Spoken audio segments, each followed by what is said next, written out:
Aabot na sa mahigit 3 milyong individual o katumbas ng mahigit 1 milyong pamilya ang apektado ng mga nagdaang bagyo at pinalakas nitong habagat.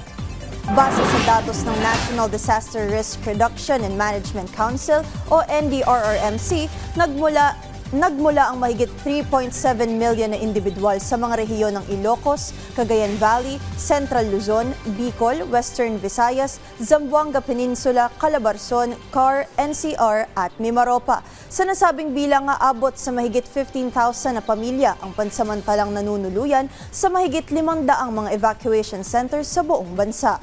Nananatili naman sa 21 ang bilang ng mga naiulat na nasawi habang 14 ang nawawala. Bukod dito, mahigit 1,000 kabahayan naman ang naitalang nasira dulot ng walang tigil na pag-ulan.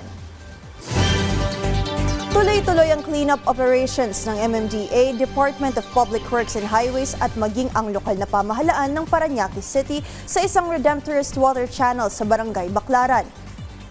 Sa loob ng 3 araw na operasyon sa Parañaque, umabot na sa 188 trucks ng tone-toneladang basura at debris ang nahakot at katumbas ito ng 690.6 metric tons ng basura. Layo ng city government na mapanatili ang kalinisan sa mga daluyan ng tubig, maiwasan ang pagbaha at masiguro ang kaligtasan ng komunidad. Matatanda ang kahapon, ininspeksyon mismo ni Pangulong Ferdinand R. Marcos Jr. ang naturang water channel para matiyak ang mabilisang paglilinis sa ilog. At yan ang mga balita sa oras na ito. Para sa iba pang updates, i-follow at ilike kami sa aming social media sites sa @PTVPH. Ako si Jana Madrid para sa Bayan.